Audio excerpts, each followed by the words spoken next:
Evangelho segundo Marcos, capítulo 9.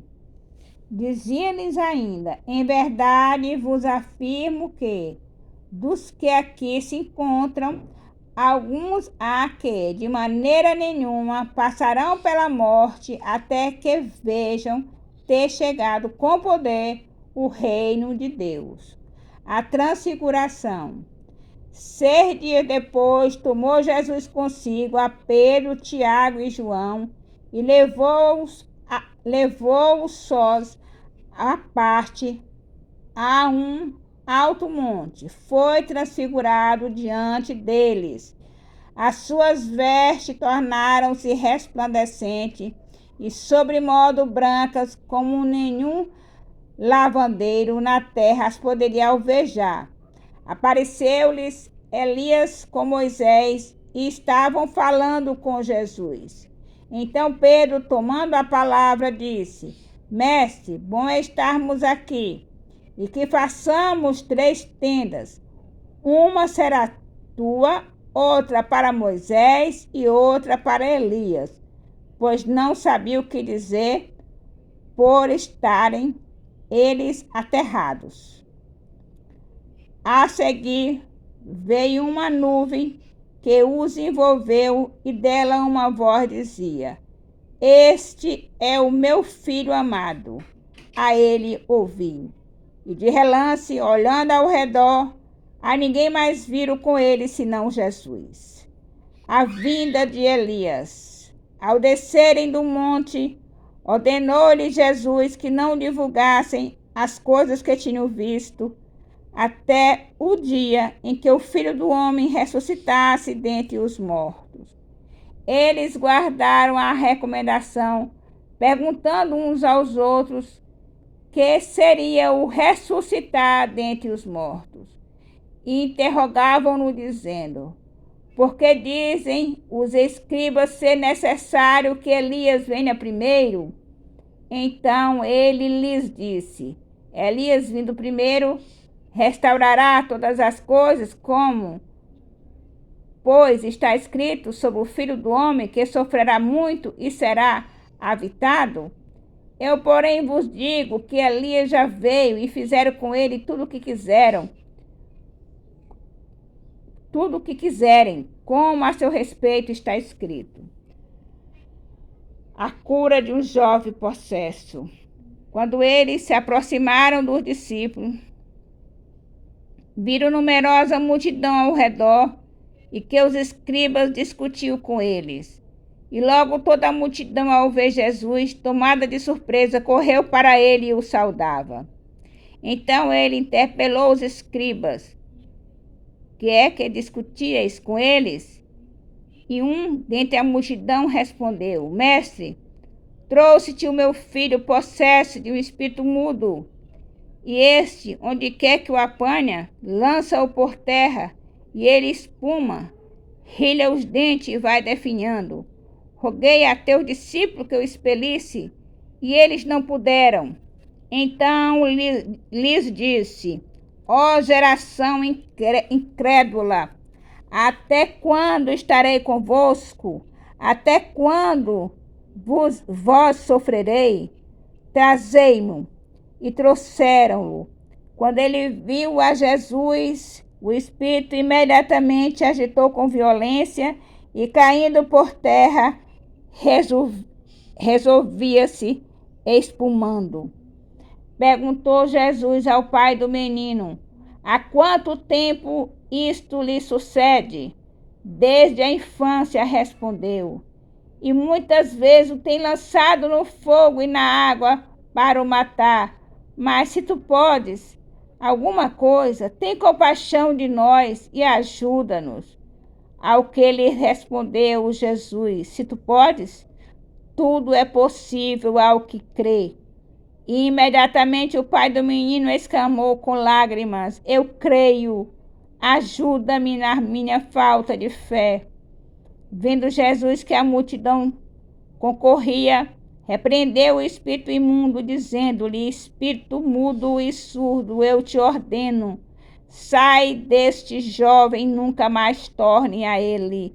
E ele, clamando, e agitando muito, saiu, deixando como se estivesse morto, a ponto de muitos dizerem: morreu. Mas Jesus, tomando pela mão, o ergueu e ele se levantou. Quando entrou em casa, os seus discípulos lhe perguntaram em particular: por que não podemos nós expulsá-lo? Respondeu-lhes: esta casta não pode sair senão por meio de oração e jejum.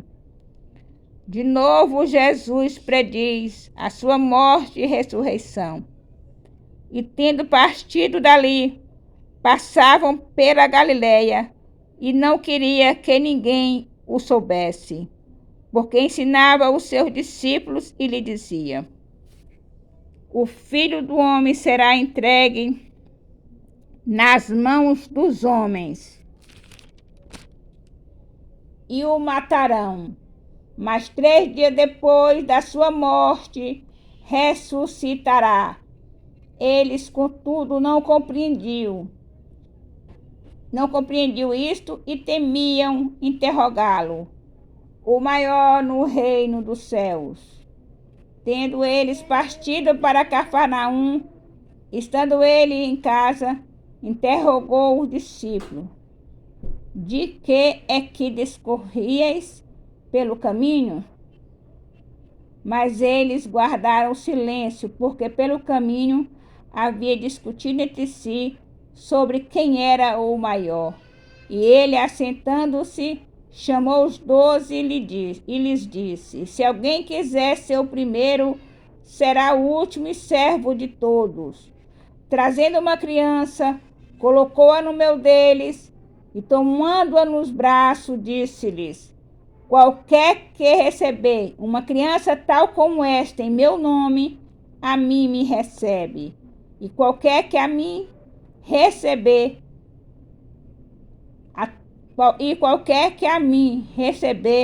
não recebe a mim, mas quem me enviou. Jesus ensina a tolerância e a caridade. Disse-lhe João: mestre, vimos um homem que em teu nome expelia demônios, o qual não nos segue, e nós lhe proibimos, porque não seguia conosco. Mas Jesus repreendeu: não lhe proibais, porque ninguém há que faça milagre em meu nome, e logo a seguir possa falar mal de mim. Pois quem não é contra nós é por nós. Portanto, aquele que vos der de beber um copo d'água em meu nome, porque sois de Cristo, em verdade vos digo, que de modo algum perderá o seu galardão. Os tropeços. E quem fizer tropeçar a um desses pequeninos crentes, melhor lhe fora que se lhe pendurasse ao pescoço uma grande pedra de moinho e fosse lançado no mar. E se a tua mão te faz tropeçar, corta, pois é melhor entrares maneta na vida do que ter nas 2 mãos ires para o inferno, para o fogo inextinguível, aonde não lhes morre o verme, nem o fogo se apaga. E se teu pé te faz tropeçar, corta-o. É melhor entrares na vida aleijado do que ter nos 2 pés seres lançado no inferno, onde não lhes morre o verme, nem o fogo se apaga. E se um dos teus olhos te faz tropeçar, arranca-o. É melhor entrares no reino de Deus com um só dos olhos do que ter os 2 e ser lançado no inferno, onde não lhes morre o verme, nem o fogo se apaga. Os discípulos, o sal da terra, porque cada um será salgado com fogo. Bom é o sal, mas se o sal vier a tornar-se insípido, como lhe restaurar o sabor? tende sal em vós mesmo e paz uns com os outros. Louvado, exaltado seja o nome do Senhor. Aleluia.